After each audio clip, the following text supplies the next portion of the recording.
United Nations,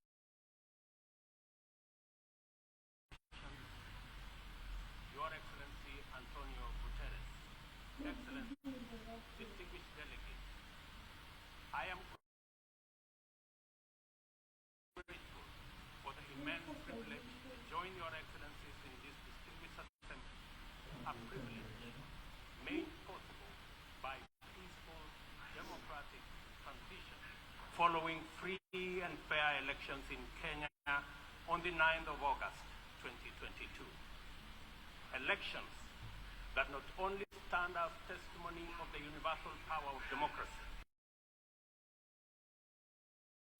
but also of the manifest ability of African peoples to invest in stronger nations and a secure future, robust institutions, effective constitutions, and the impartial administration of the rule of law guarantees the achievement of shares as multiple grave challenges that include regional conflicts, the COVID-19 pandemic, the triple planetary crisis, food insecurity, and the rising cost of living.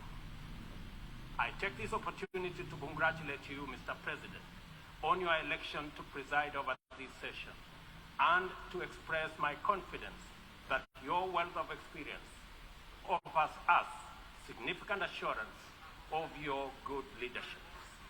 Your motto, solutions through solidarity, sustainability, and science, succinctly captures with particular resonance the urgent imperatives of our time. I assure you of Kenya's firm support and cooperation during your tenure. I further take this opportunity to commend your predecessor, His Excellency Abdullah Shahid, for his bold steps in steering the United Nations community and for ensuring its business continuity under the unprecedented circumstances occasioned by multiple global threats such as the COVID-19 pandemic.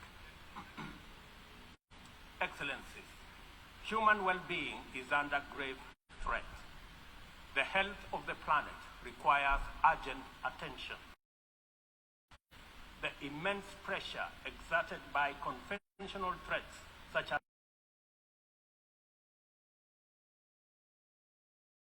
climate change, the global food crisis, terrorism, cybercrime, and armed conflict has been compounded by unprecedented, devastating disruptions due to COVID-19. I express my approval of the theme for this session, a watershed moment, of opportunity we now have to escalate our engagement from firm consensus to decisive action. In many respects, the COVID-19 pandemic stripped us of many illusions and exposed stark justice and solidarity deficits in the face of existential crisis. It brought in of exclusionist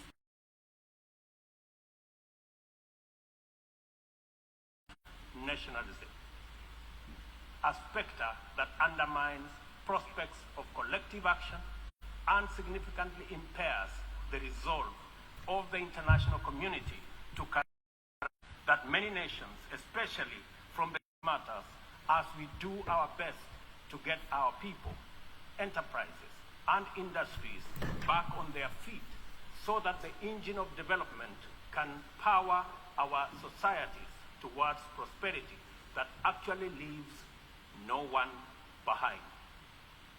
Building back better is the universal rallying call to incorporate lessons learned into doing more in a better way to recover from the shock. I suggest that we have a golden opportunity to faithfully adhere to this motto by augmenting it in word and in deed with an additional B, building back better from the bottom. Building back better from the bottom upwards is essentially about including the marginalized to working majority in the economic mainstream. The bottom millions relentlessly wage their daily battle for survival in a crowded arena characterized by scarcity of opportunity and generally precarious existence. The ingenuity, optimism, resilience, and energy in this ever-bustling bottom is sometimes called hustling. Invisibly to policymakers and beyond the reach of many public services, these hustlers take nothing for granted, surviving overwhelming odds and frequently succeeding greatly.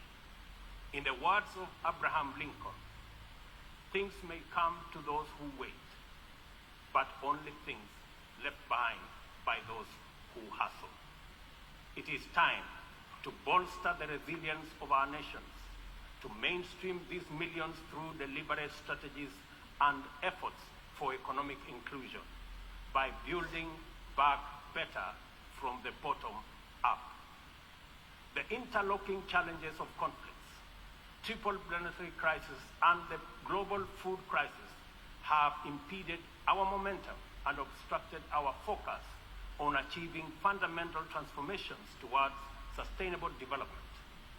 In the Horn of Africa region, severe drought and disruption of supply chains due to the COVID-19 pandemic, as well as the Russia-Ukraine conflict, have left us food insecure, and consequently, we have been constrained to repurpose our strategies to prioritize drought and famine relief, insulating education and from disruption, and improving social protection and healthcare systems to secure the well-being of our people. Many countries now bear witness to the unsettling phenomena of rivers, canals, and water reservoirs that are drying up on account of droughts and heat waves occasioned by climate change. Kenya is no exception. The northern arid and semi-arid rangelands of our country have been gravely impacted by drought, whose severity has not been seen or experienced in 40 years. 3.1 million residents of these atolls are now severely food insecure on account of scarce rainfall over 3 consecutive seasons, leading to poor crop and pasture. This unprecedented confluence of intensely adverse events has exacerbated water scarcity and starvation, worsened by rising food prices, thus complicating Kenya's roadmap towards delivering good quality of life to our citizens and hindering the progress to achieving SDG number 6 and SDG number 2. Severe drought has affected not only the Horn of Africa and the Sahel regions, but continues to devastate many others, including Asia, Europe, and the Americas. If for no other reason, the fact that we all are in this together must strengthen the case for concerted efforts across continents. With this in mind, I call on member states and all relevant stakeholders to demonstrate strong political will and showcase effective cooperation by supporting the most affected countries financially, as well as through sharing land restoration and climate change adaptation technologies. It is through collaboration to expand inclusion that we can attain a new paradigm in multilateralism. The latest report of the Intergovernmental Panel on Climate Change reminds us that we cannot afford to waste another moment debating the merits of doing something vis-a-vis doing nothing. It will soon be too late to reverse the course of events, and then even the best possible interventions will not suffice. As leaders, every day is an opportunity to expedite our efforts to confront the triple planetary crisis.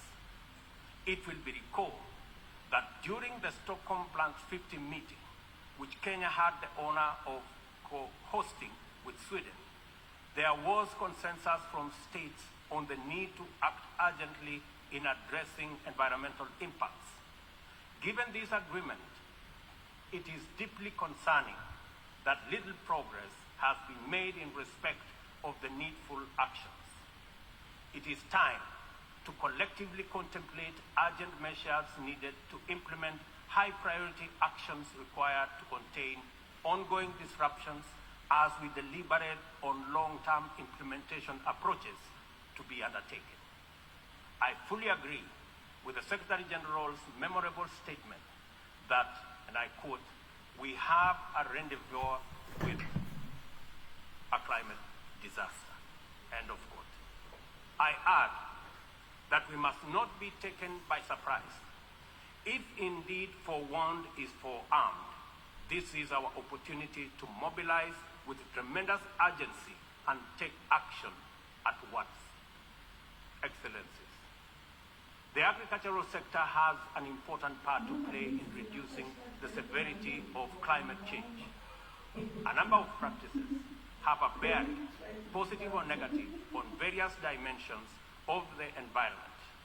Investing in modern agricultural technology is therefore one important avenue towards tackling prevailing environmental changes. Kenya is responding through substantial investment in climate-resilient agriculture. At the core of our 10-year strategy for agricultural sector growth and transformation are 9 flagships. They include the registration of farmers to direct incentives, improving farmer practice through customized extension services, monitoring of emergency food reserve stocks using digital food balance sheets, and the use of early warning systems to monitor food supplies and market prices. Agriculture remains the bedrock of the development of many nations and will thus, and I quote, "Without action now, the global fertilizer shortage will quickly morph into a global food shortage," end of quote. We are encouraged to note that education, health, agriculture, and numerous other public services have become increasingly reliant on digital access. The world needs greater investment in the development of ICT infrastructure, accompanied with policies that support innovation and increase acquisition and deployment of technology. In so doing, we should be driven by the conviction that these measures offer a viable shortcut to poverty reduction and the promotion of inclusive development. I call for stronger global partnerships to enhance ICT infrastructure in developing countries and bridge the yawning digital divide between the global south and the rest of the world. Excellencies, this 77th session of the Assembly follows the commemoration of the 50th anniversary of the United Nations Environmental Programme, UNEP, at 50, as well as Stockholm plus 50, and the 4th United Nations Ocean Conference in Lisbon. Outcomes of these conferences demanded real commitment to address global environmental concerns as a matter of urgency and for a just transition to sustainable economies that work for all people. The March 2022 landmark resolution of the 5th United Nations Environmental Assembly in Nairobi to end plastic pollution is a decisive signal to the world that the world is prepared and motivated to act on this menace. Kenya is committed to work closely with other nations to pursue legally binding instruments aimed at bringing an end to plastic pollution. As the host nation to UNEP and the UN Habitat, Kenya affirms that these critical United Nations agencies have an indispensable role in the promotion of environmental sustainability globally, as well as developing socially and environmentally sound and sustainable cities. In keeping with its strong commitment to multilateral institutions, Kenya has made available more land for the United Nations office in Nairobi to facilitate the upgrading of its complex. I take this opportunity to call on member states to complement this contribution through enhanced financing to adequately modernize the union facilities in Nairobi. Kenya remains a strong advocate for making the sustainable use of oceans and blue economy resources a development priority, holding the firm belief that significantly increased investment in this essential sector can end hunger, can also reduce poverty, create jobs, and spur economic growth. I urge the Secretary General to continue calling attention to the urgent need to develop this vital sector. In particular, I call on developed countries to invest in sustainable fishing, protect marine ecosystems, and share ocean-based climate solutions with developing countries.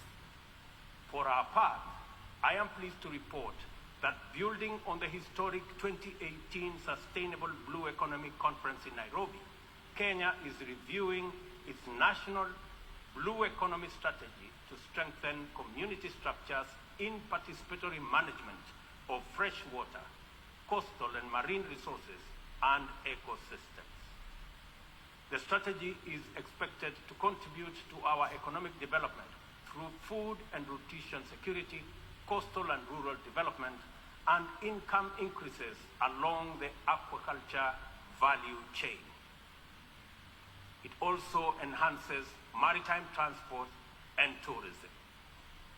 We invite development partnerships to invest in Africa towards building capacity to sustainably utilize marine resources. We must rally together to make the best use of Africa's vast blue resources in developing our economies while meeting our climate targets. As we look forward to the 27th Conference of Parties to the United Nations Framework Convention on Climate Change, COP27, scheduled for Sharm el-Sheikh in Egypt, it is logical to expect that member states will shift their attention towards the development and implementation of frameworks for climate change mitigation. Accomplishment of pending actions by member states is essential for the implementation work that lie ahead. I therefore call upon all of us to urgently deliver on all commitments made towards climate change financing. On this matter, it is critical to emphasize that we are running out of time. Over the past decade, Kenya has sustained its aggressive pursuit for rapid socio-economic transformation through three principal roadmaps. First is the Kenya National Vision 2030. Second, the formal long-term blueprint aimed at transforming Kenya into a newly industrialized, upper middle-income country, providing high quality of life to its citizens in a clean and secure environment by 2030. The second has been the Africa Union's Agenda 2063, and the third, the Sustainable Development Goals. Kenya looks towards tapping into a variety of resources to catalyze the achievement of these interlocking and mutually reinforcing objectives.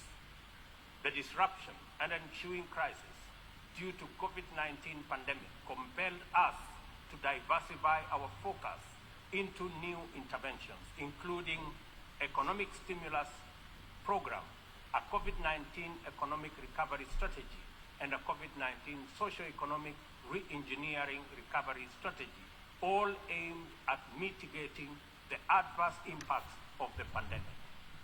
I confirm that we have done the best of everything we could in the circumstances. Nevertheless, it is not enough.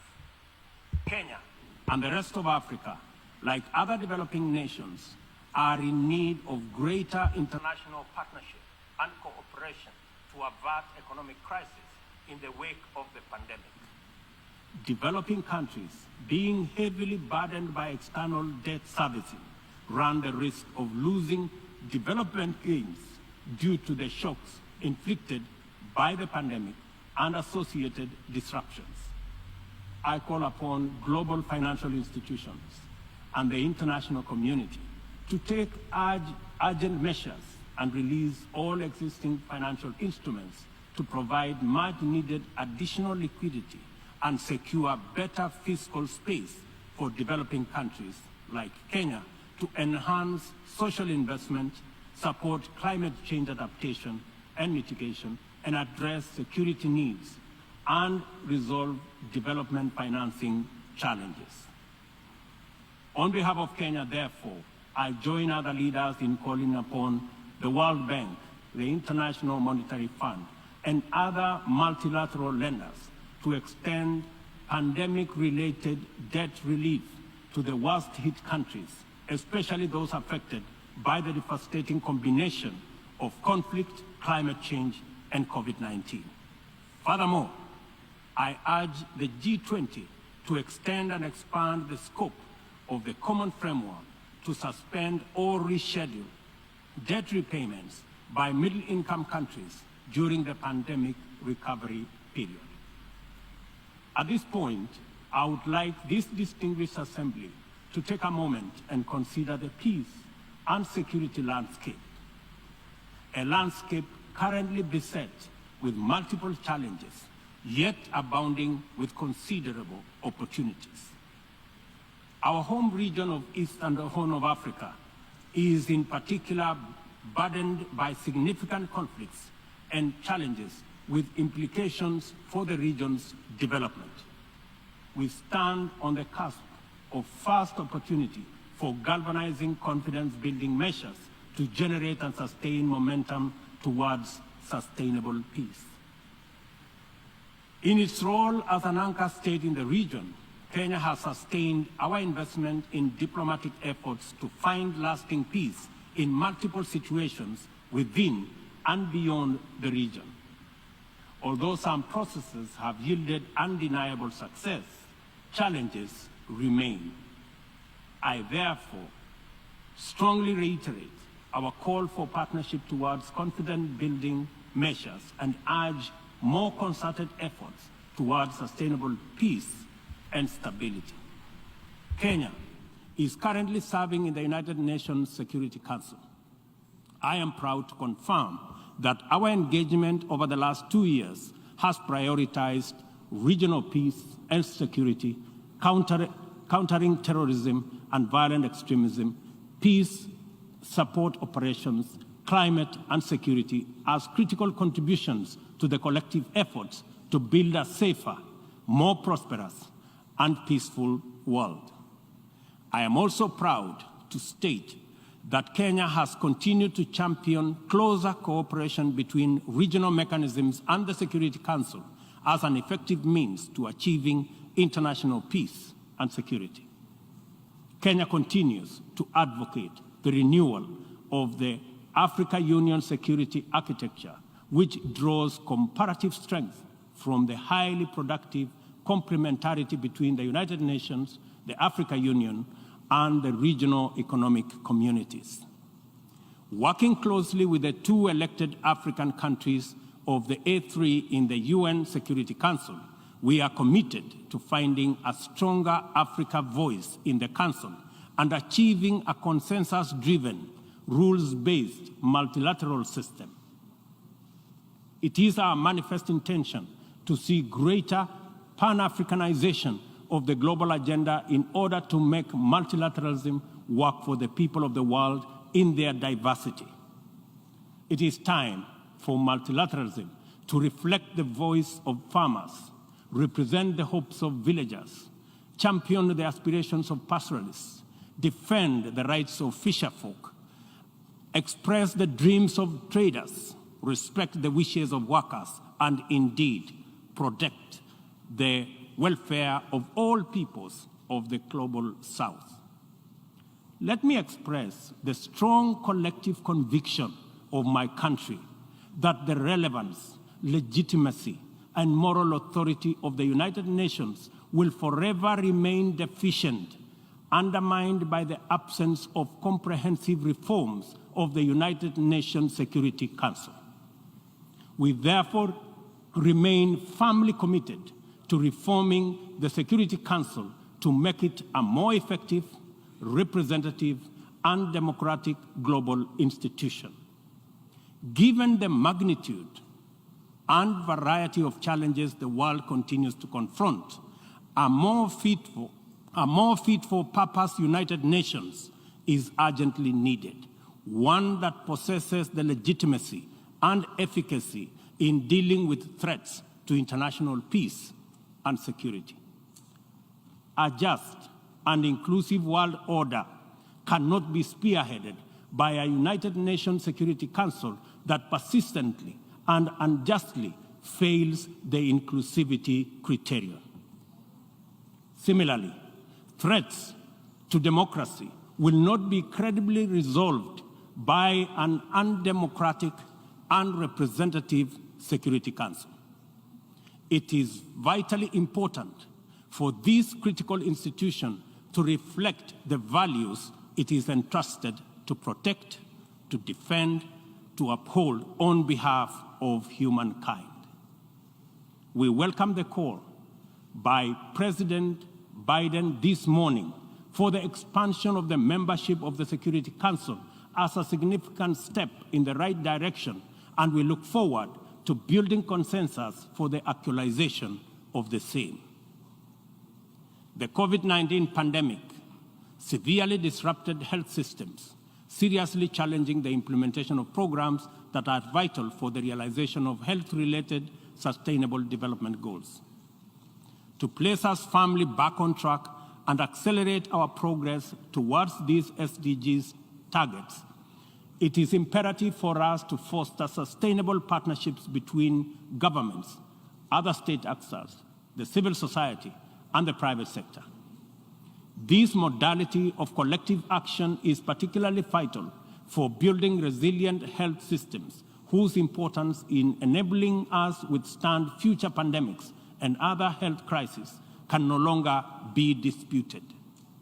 For this reason, Kenya will continue to strongly support the development of legally binding World Health Organization international instrument to anchor global solidarity and promote equity. The fact of the matter is that the COVID-19 pandemic exposed for all the world to see the severe deficit of these critical values in our present multilateral configuration.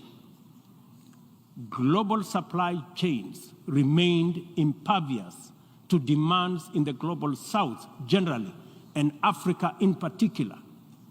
Unequal access to vaccines underscored this unjust and unequal situation with unforgettable clarity. Whenever human life, security, and welfare is in jeopardy, it is immoral to administer interventions through frameworks that are anchored on fundamental inequality.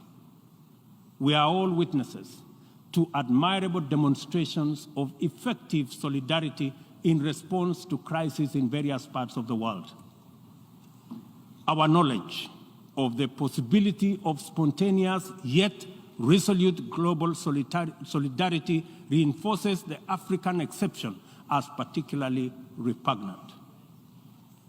From genocides and civil conflict to famine and pandemics, the African continent is consistently left behind to bear the brunt of weak solidarity and disastrous failure of multilateralism. History indicates the last time Africa was the focal point of strong and effective multilateralism and multilateral consensus was during the Berlin Conference of 1884-1885, and the character of the ensuing interventions casts a long shadow to date. Not to put too fine a point to it, the failure of multilateralism during crises which relegate the people of Africa outside the cycle of moral consideration and normalizes humanitarian neglect and other casual injustices are failures of humanity. Nothing about Africa, and I say nothing about Africa or its people makes it acceptable for this type of failure to persist in this era. And we have an urgent moral duty to do better, and to right this wrong. For decades, Africa has borne the brunt of 3 epidemics: the HIV, tuberculosis, and malaria. I applaud innovative partnerships like the Global Fund for their progress in addressing the 3 menaces, and also welcome the ambitious targets set for the 7th replenishment cycle. Kenya is committed to supporting the Global Fund and implementing the agreed targets in order to actualize our pledge at the replenishment conference. Kenya calls upon all countries implementing the Global Fund programs, especially fellow African states, to remain at the forefront in championing for successful replenishment of the fund. This way, the mobilization of much-needed resources is enhanced, bringing us closer to the final elimination of these dangerous diseases. In conclusion, Kenya joins the Secretary General in calling for the strengthening of multilateralism as the only sustainable path to a peaceful, stable, and prosperous world for all. This is the imperative of our time and the call of this moment. It is time to work on the trust deficit with stronger conviction that none of us is really safe until all of us are safe. The theme of the 77th session, and I quote, "A watershed moment, transformative solutions to interlocking challenges," end of quote, demands that we recognize the crises we must confront are interlinked in a complicated way. They can only be effectively addressed through more imaginative strategies and innovative formula. A population of 8 billion people in a densely networked world increasingly looks up to the multilateral system as the anchor for their individual aspirations directly and indirectly through robust national frameworks. Increasingly, therefore, the United Nations system is expected to be responsive to these needs, and for the proceedings in this forum, in a forum like this, to speak to ordinary people in far-flung reaches of our incredibly diverse globe. It is impossible to address all their individual needs directly, but it is possible to respond to all of them by speaking with conviction to the universal values of equality, inclusion, justice, solidarity, and collective action, and by making sure that all our interventions effectively reflect them with clarity.